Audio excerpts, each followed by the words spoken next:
Hey guys, welcome back to another video. Today we are going to be reading City Bones by Cassandra Clare. I love so far City of Bones, the mortal instruments, as you can see, as it says right there, mortal instruments. Probably not as clear because the quality on my laptop isn't that great. So yeah. And at next week, I'm going to be reading at 24 hours, so I will be recording with my phone, so it might be a bit better. So I'll be updating like what books I've read, what I've read, like every chapter. I'll update you guys, however long that takes. Because I want to do a 24-hour reading, because I see one of my YouTubers that I watch right now, and it's funny. Well, I've not watched it yet, but it seems something good to do. Why the hell did that happen? So let's get on with this video. So I'm not going to be reading the forward because it tells you what the hell happened.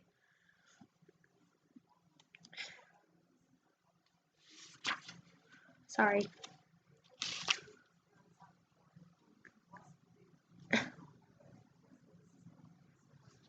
You can read the forward if you want to, but I don't want to because I just don't. So let's start. There's quotes on this page, like on that page. Yeah, so I'm gonna read that too. I have not slept. Between the acting of a dreadful thing and the first motion, all the interim is like a phantasm, or hideous dream. The genius and the moral instruments are then in council, and the state of man, like a little kingdom, suffers the nature of an insurrection. William Shakespeare, Julius Caesar. Part 1. Dark Descent. A sun of chaos, an eternal night, taught by the heavenly muse to venture down the dark descent, and up to rescend. John Milton, Paradise Lost. Why the hell does my hair look terrible? That side looks terrible. Let me move that out of your guys' way. So, Chapter 1. Pandemonium. You've got to be kidding me, the bouncer said. Folding his arms across his massive chest, he stared down at the boy in the red zip-up jacket and shook his shaved head. You can't bring that thing in here. Sorry about the accent. I like doing voices. The 50 or so teenagers in line outside the Pandemonium Club leaned forward to eavesdrop. It was a long wait to get into the all-ages club, especially on a Sunday, and not much generally happens in line. The bouncers were fierce, and would come down instantly on anyone who looked like they were going to start trouble. 15-year-old Clary Frey, standing in the line with her best friend Simon, leaned forward along everyone else, hoping for some kind of excitement. Aw, come on! The kid hoisted the thing up over his head. It looked like a wooden beam pointed at one end. Part of my costume! Bouncer raised an eyebrow. Which is what? Boy grinned. He was a normal enough looking, Clary thought, for Pandemonium. He had electric blue dyed hair that stuck up around his head like tentacles of a startled octopus, but no elaborate facial tattoos or big metal bars through his ears or lips. I'm a vampire hunter. He pushed down on the wooden thing. It bent as easily as a blade of grass bending sideways. It's fake, foam rubber. See? The boy's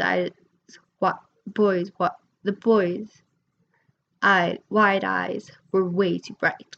A green, Clary noticed. The color of antifreeze, spring grass, colored contact lenses, probably.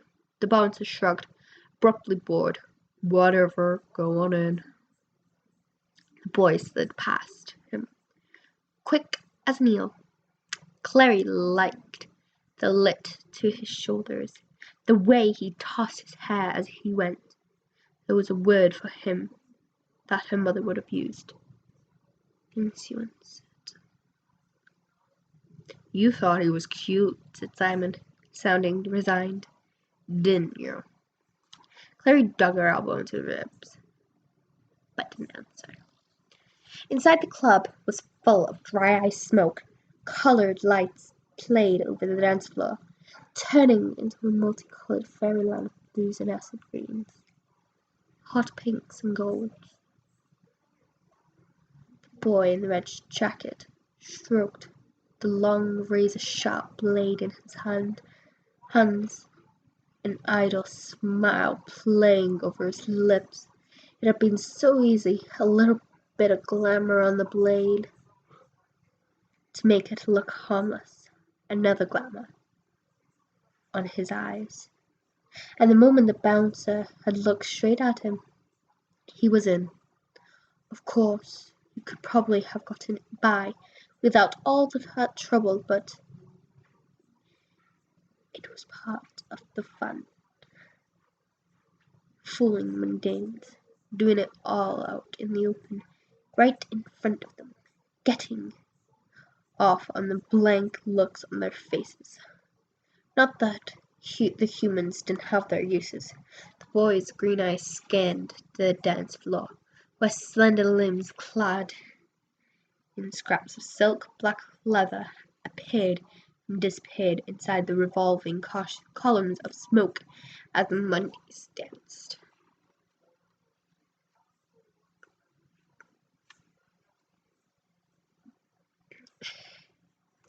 I like to do that. Page 29.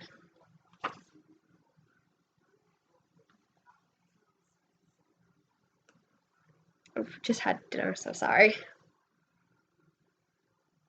Girls tossed their long hair, boys swing their leather-clad hips, and bare skin glittered.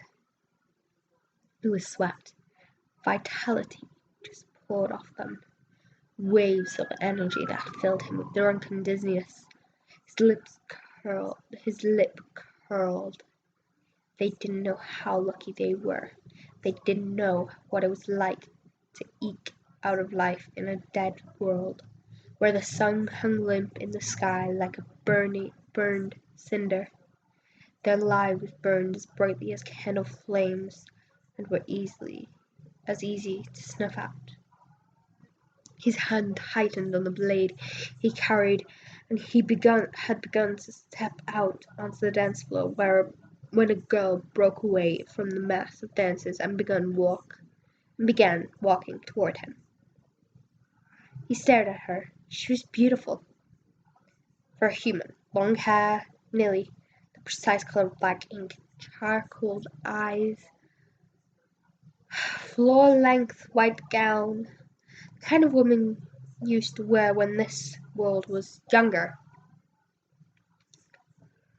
Lace sleeves belled around her slim arms. Around her neck was a thin silver chain, on which hung a dark red pendant the size of a baby's fist.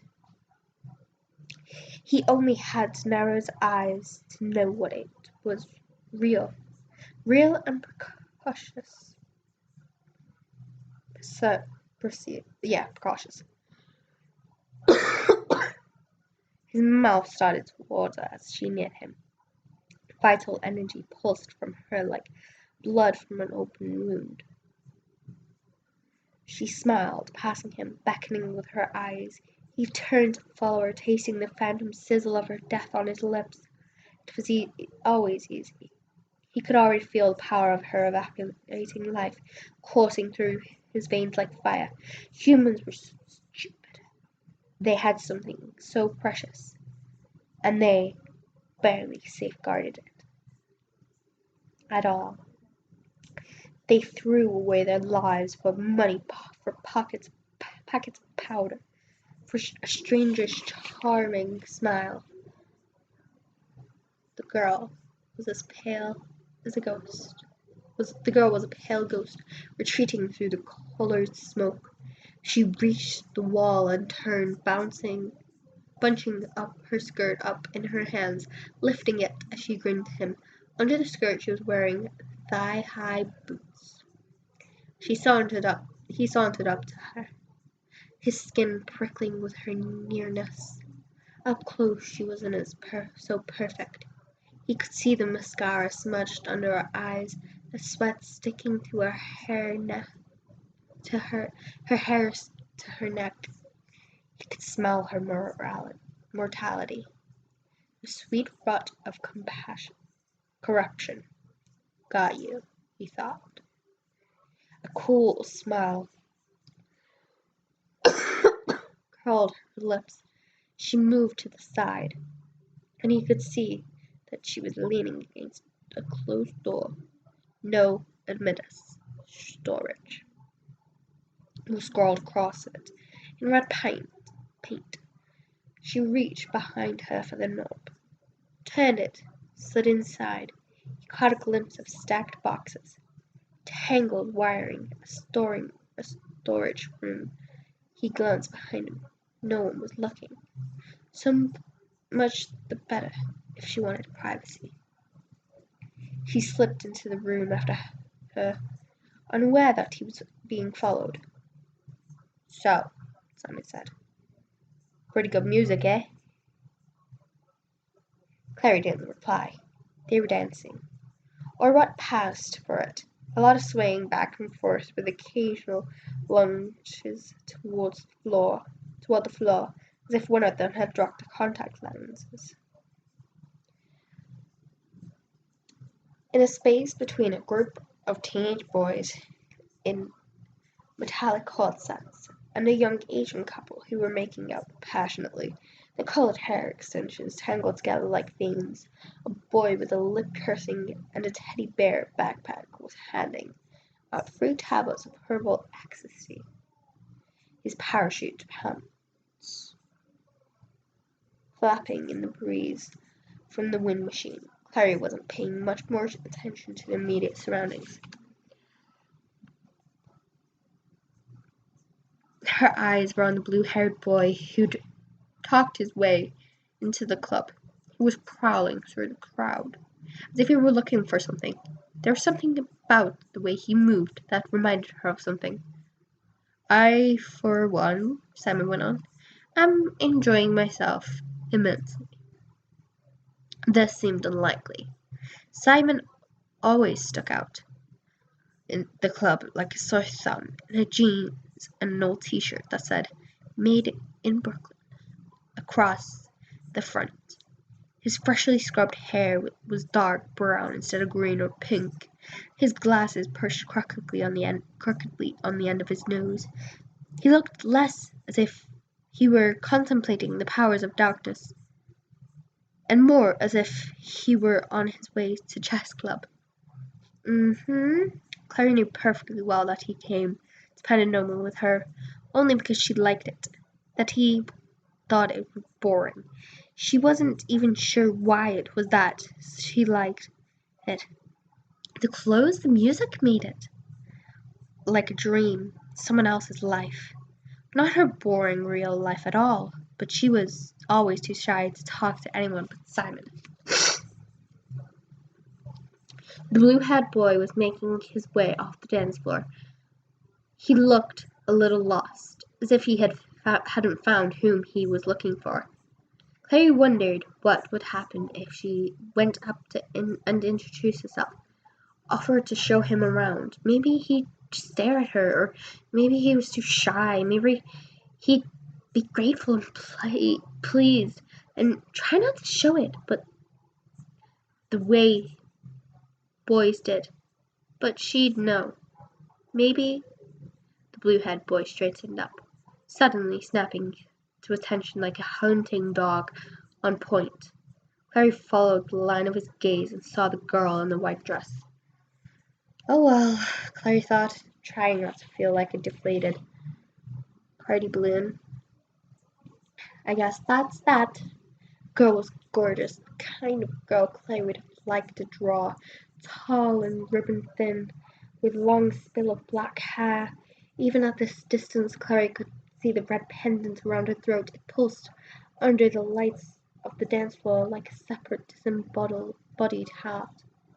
I feel, Simon went on, that this evening DJ Bet is doing a singularly exceptional job, don't you? Clary rolled her eyes and didn't answer. Simon hated trance music. Her attention was on the girl in the white dress. Through the darkness, smoke and an artificial fog. Her pale flesh shone out like a beacon. No wonder the blue-haired boy was following her as if he were under spell, too distracted to notice anything else around him, even the two dark shapes, hard on heels, weaving after him through the crowd. Clary slowed her dancing and stared. She could just make out that the shapes were boys, tall and wearing black clothes. She couldn't have said how she knew that they were following the other boy, but she did. She could see it in the way they paced him, the careful watchfulness, the slinking grace of their movements. A small flower of apprehension began to open in her chest. Meanwhile, Simon added, I wanted to tell you that lately I've been cross-dressing. Also, I'm sleeping with your mom. I thought you should know.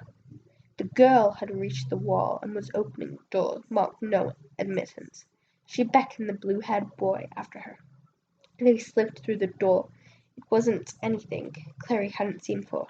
A couple sneaking off to the dark corners of the nightclub to make out, but that made it even weirder that they were being followed. She raised herself up on a tiptoe, trying to see over the crowd. The two guys had stopped at the door and seemed to be conferring with each other.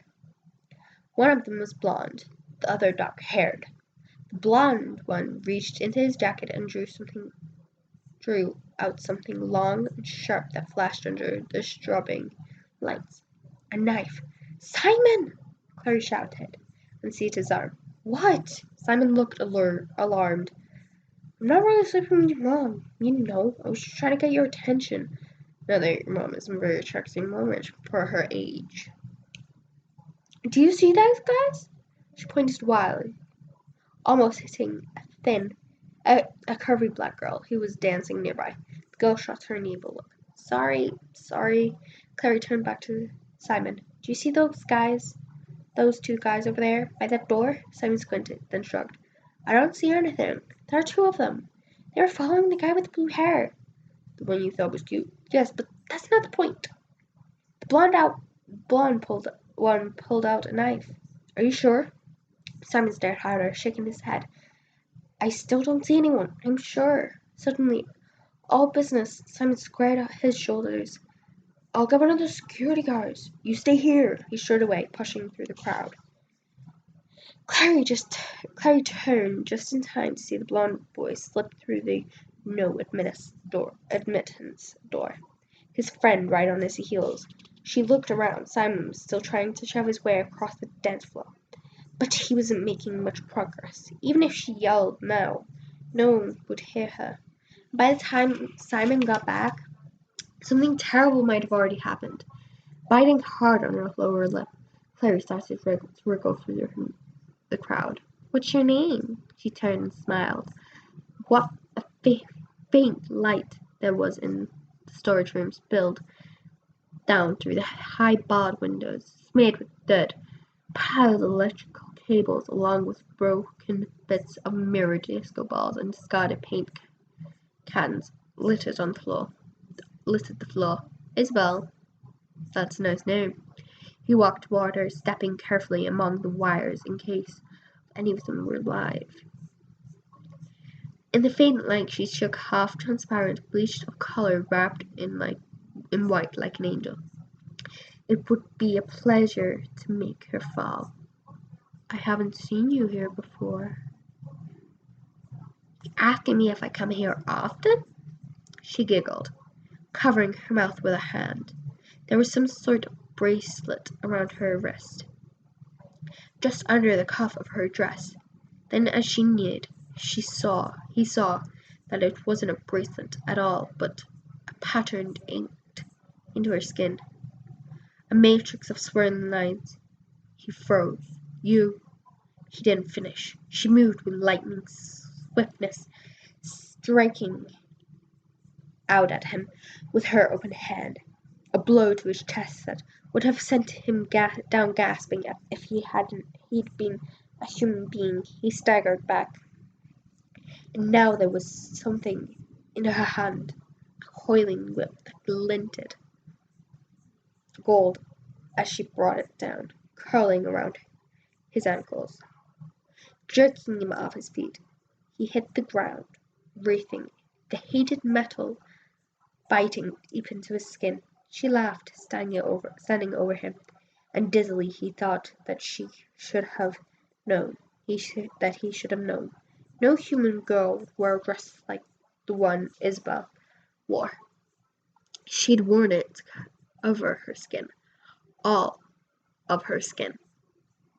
Isabel yanked hard on the whip, securing it. Her smile glitched like poisonous water. He's all yours, boys.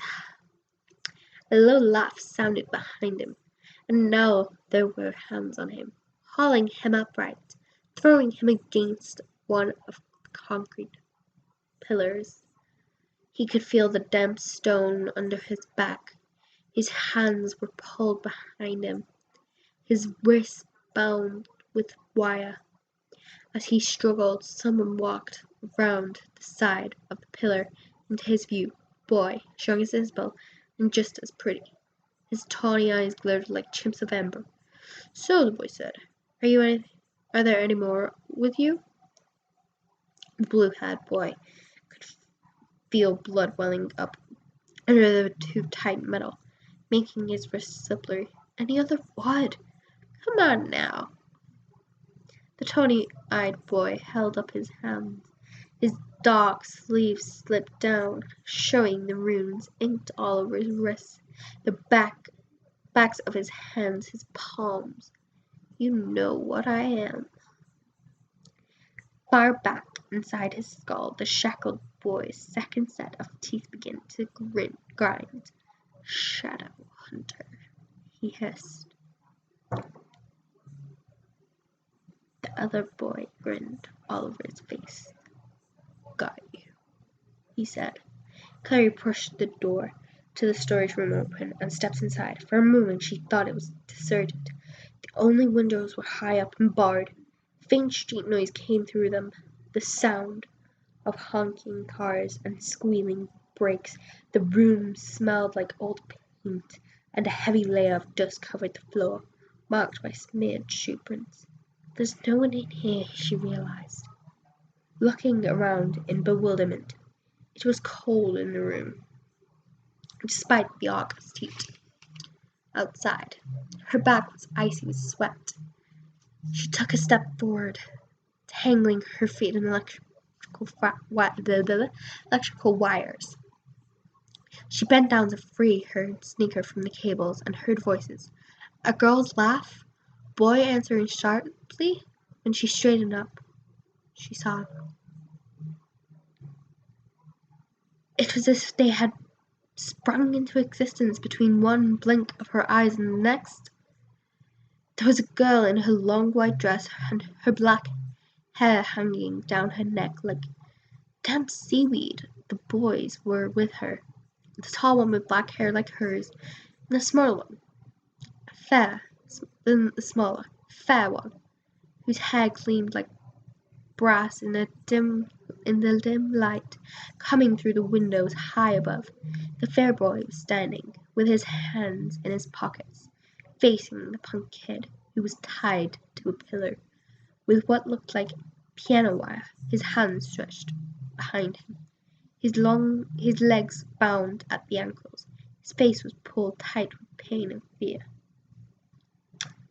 Heart hammering in her chest, Clary ducked behind the nearest concrete pillar and peered around it. She watched as the fair boy paced back and forth, his arms now crossed over his chest. "So," he said, "you still haven't told me if there are any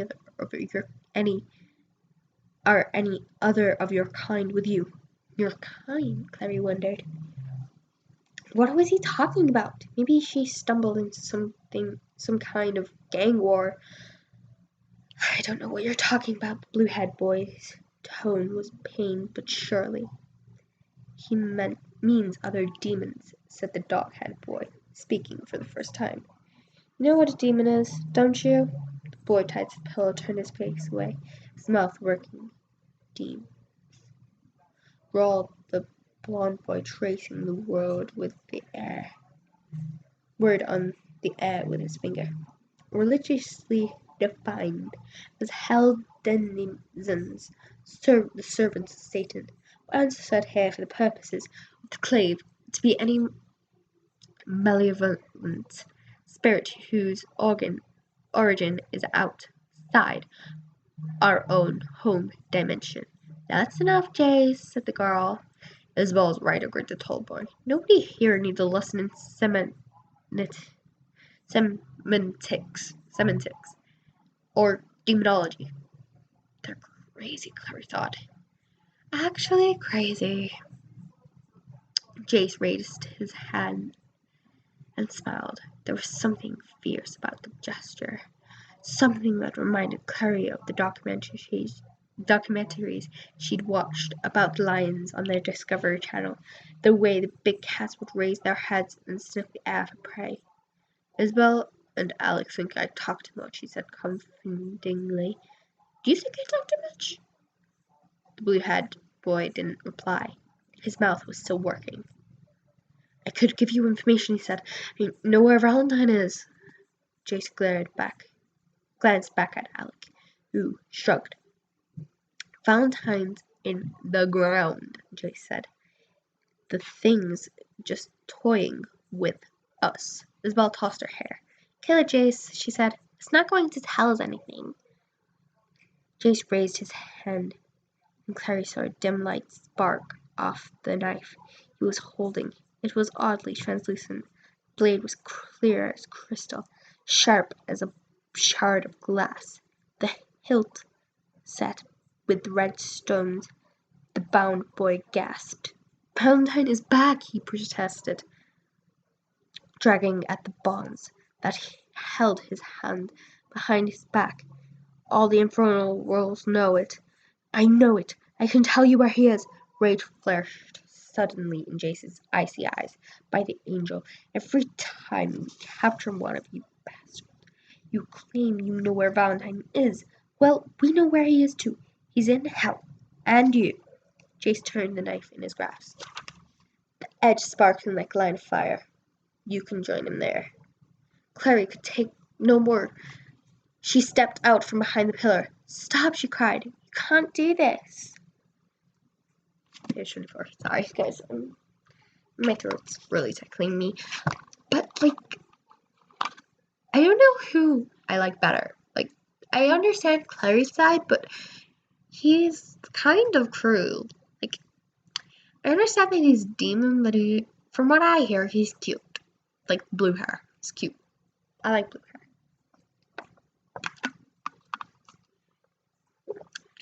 But in the TV show, I love Jace and Clary as a couple. I also love Jace. That's the thing, so. Oh yeah, guys, let me just quickly talk to you a sec. I actually have a story on Wattpad called What You Know Hurts, I think it is, or something. I'll check at the end of the video and leave it in the description.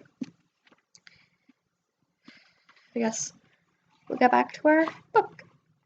Where were we? Page 24. Jace whirled, so startled that a knife flew from his hand and clattered against the concrete floor.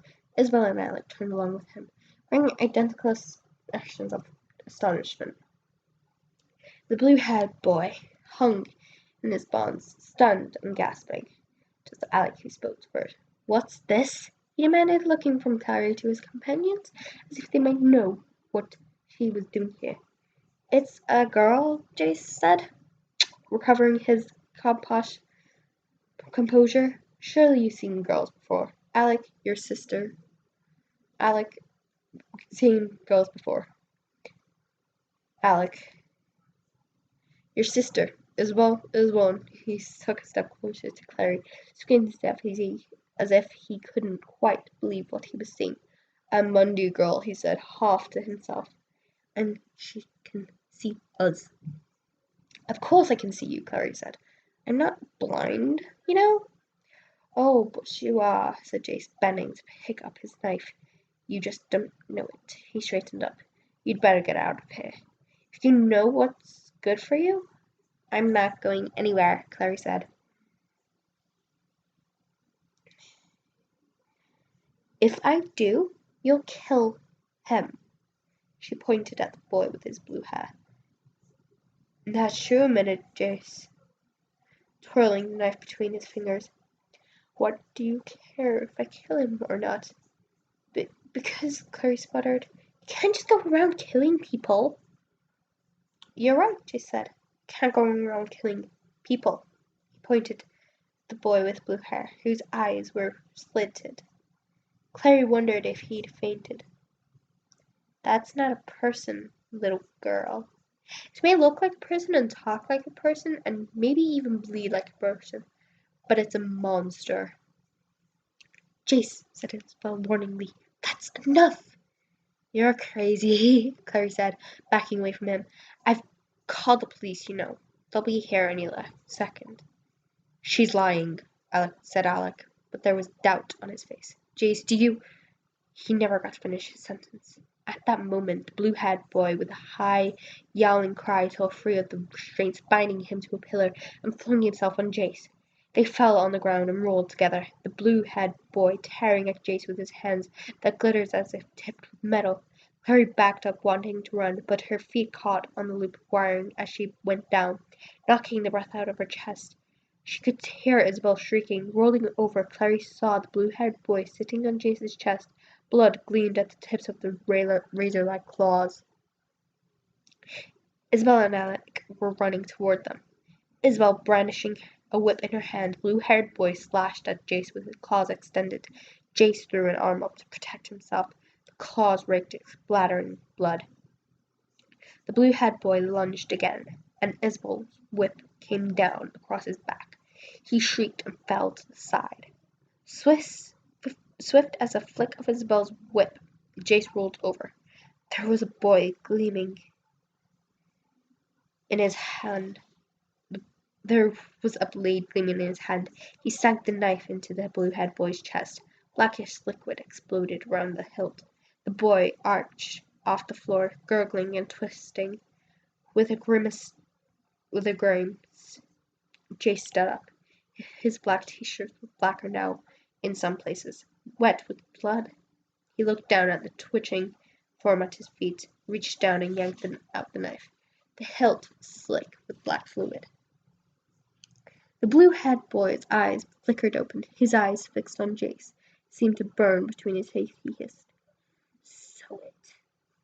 So be it. The Forsaken will take you all. Jace seemed to snarl. The boy's eyes rolled back. His body began to jerk and twitched as he crumpled, folding in on himself, growing smaller and smaller until he vanished entirely. Clary scrambled to her feet. Kicking free of the electrical wiring, she began to back away. None of them was paying attention to her. Alec had reached Jace and was holding his arm, pulling at the sleeve, probably trying to get a good look at the wound. Clary turned to run and found her way blocked by Isabel, whip in hand. The gold length of it was now stained with dark fluid.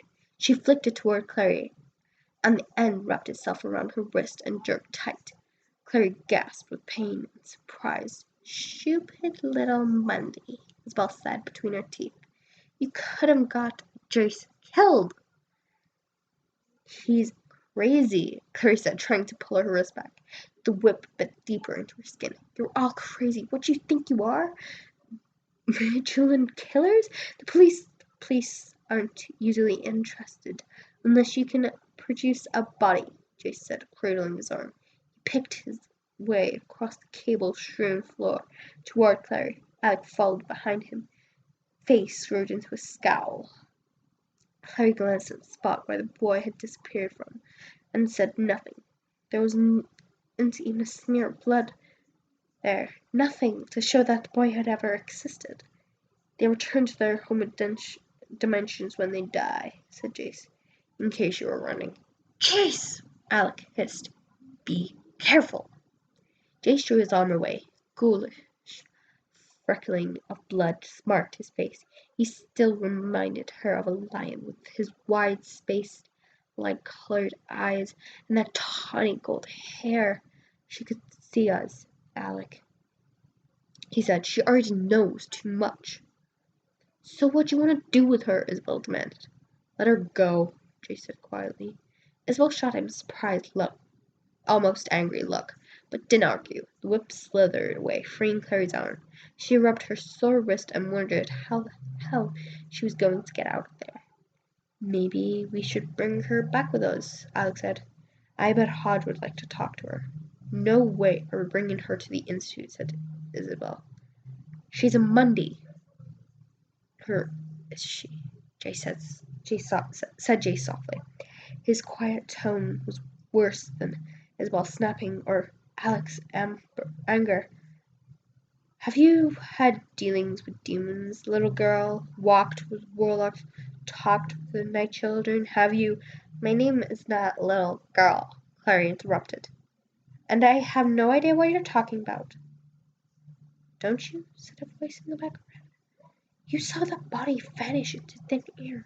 Jace isn't crazy. You wish he was. I don't believe in demons or whatever you are. Clary. It was Simon's voice. She rolled around. He was standing by the storage room. One of the burly bouncers who'd been stamping hands at the front door was next to him. Are you okay? He peered at her through the gloom. Why are you in here by yourself? What happened to the guys? You know, the ones with knives? Clary stared at him, then looked behind her, where Jace, Isabel, and Alex stood. Jace, still in his bloody shirt, with the knife in his hand. He grinned at her and dropped a half-apologetic, half-mocking shrug. Clearly he wasn't surprised that neither Simon nor the bouncer could see them. Somehow, neither was Clary. Slowly she turned back to Simon, knowing how she must look at him. Standing alone in a damp storage room, her feet tangled in bright plastic wiring cables. I thought they went in here, she said lamely, but I guess they didn't. I'm sorry. She glanced from Simon, whose expression was changing from worried to embarrassed, to the bouncer, who just looked annoyed. It was a mistake behind her. Isabel giggled. I don't believe it, Simon said stubbornly as Clary, standing out at the curb, tried desperately to hail a cab. The street cleaners had come down Orchid while they were inside the club, and the street was glossed black with oily water. I know, she agreed. You'd think there'd be some cabs. Where is everyone going at midnight on a Sunday? She turned back to him, shrugging. You think we'd better have look on Houston? Not the cabs, Simon said. I don't believe you. I don't believe those guys with knives just disappeared, Clary sighed. Maybe there weren't any guys with knives. Simon, maybe I just imagined the whole thing. No way. Simon raised his hand over his head, but the oncoming taxi whizzed by him, spraying dirty water. I saw your face when I came into the storage room. You looked seriously freaked out, like you'd seen a ghost. Clary thought of Jace with his lion cat eyes. She glanced down at her wrist, bracelet with a thin red line where Isabel's whip had curled. No, not a ghost, she thought. Something even weirder than that. It was just a mistake, she said, wearily. She wondered why she wasn't telling him the truth, except, of course, that what happened, something about the black blood bubbling up around Jason's knife, something about his voice when he said, "Have you talked to night children?" That she wanted to keep to herself. "Well, it was a hell of an embarrassing mistake," Simon said. He glanced back at the club, where a thin line still snaked out on the doorway halfway down the block. "I doubt they'll ever let us back into pandemonium. Why do you care? You hate pandemonium." Clary raised her hand against as a yellow raised her hand again as a yellow shape sped toward them through the fog. This time, though, this taxi screeched to a halt at their corner. The driver laying into his horn as if he needed to get their attention. "Finally, we get lucky." Simon yanked the taxi door open as he slid onto the plastic-covered backseat. Clary followed, inhaling the familiar New York cab smell of old cigarette smoke, leather, and hairspray. "We're going to Brooklyn," Simon said to the cabbie, and then turned to Clary. "Look, you know you can tell me anything, right?" Clary hesitated a moment, then nodded. "Sure, Simon," she said. "I know I can." She slammed the cab door shut behind her, and the taxi took off into the night. So, chapter 2, Secrets and Lies. So that's chapter 1, all done, and 41 minutes plus some extra talking. I'm just gonna find that book that I write on an app called Wattpad. I promise this is not anything. When She Finds is my longest one. Yeah, my nails on it. Which is 22 parts. If you like Shadowhunters, it's my little spin-off, if you could say, seeing as they ended it. So